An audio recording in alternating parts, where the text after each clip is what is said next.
حضرت علی فاطمہ کا رشتہ لینے آ گئے اور جبریل ان سے پہلے آ گئے کہ یا رسول اللہ فاطمہ علی کے لیے ہے.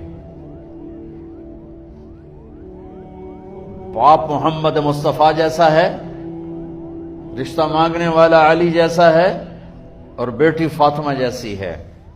اور آپ پوچھتے ہیں علی کیسے آئے؟ کچھ شرم کی وجہ سے کچھ کہہ نہ سکے، چپ. آپ کو تو پتا تھا، آپ نے فرمایا فاطمہ کے رشتے کے لیے آئے ہو؟ کہ جی. تو جبریل تنال بیٹھا ہوا ہے کہ یا رسول اللہ اتھے ہی کرنا ہے. آپ نے ہاں نہیں کی، آپ نے کہا انشاءاللہ، اور یہ کہہ کر اٹھ گئے.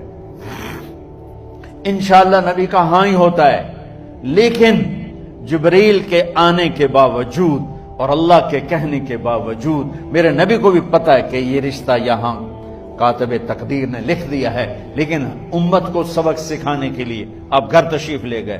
بیٹی فاطمہ کہ جی یا رسول اللہ. کہ علی کا رشتہ آیا ہے، میں ہاں کر دوں؟ سبحان. میں اپنے دیہاتی بچیوں پہ مجھے رونا آ گیا کہ جنہیں پتہ ہی نہیں ہوتا سانو کہیں دنال بندے پہ جانور ہے یا انسان ہے. علی جیسا داماد، چلو علی کو چھوڑو، فاطمہ کو چھوڑو، جبریل آیا بیٹھا ہے، جبریل آیا بیٹھا ہے. اس کے بعد فاطمہ سے پوچھنے کی کیا بات ہے؟ جبریل آ کر کہہ رہا یا رسول اللہ، اللہ کہہ رہا فاطمہ علی کے لیے ہے اور علی فاطمہ کے لیے ہے، اور پھر آپ کہتے ہیں بیٹی فاطمہ ہاں کر دو. ہماری تو آج کی بیٹیاں انکار نہیں کرتی، چپ کر کے گاں ماش طرح بن چھڑ دن کلے نال.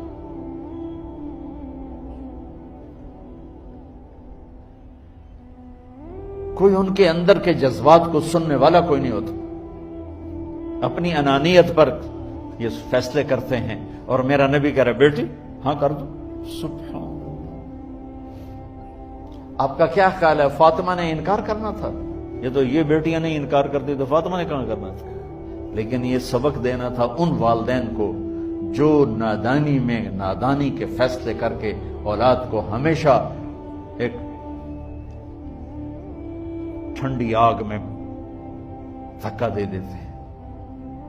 حضرت فاطمہ رضی اللہ تعالیٰ عنہا نے جب ہاں کی پھر آپ باہر نکلے. اچھا مزے کا واقعہ ہوا، حضرت علی اٹھ کے باہر نکلے تو صحابہ باہر کھڑے انتظار کر رہے تھے کہ کیا ہوا. حضرت علی کو بھیجنے والے تھے عبد الرحمن بن عوف. پہلے ابو بکر گئے تو آپ نے انکار کر دیا، عمر گئے رشتہ مانگا، آپ نے انکار کر دیا. عبد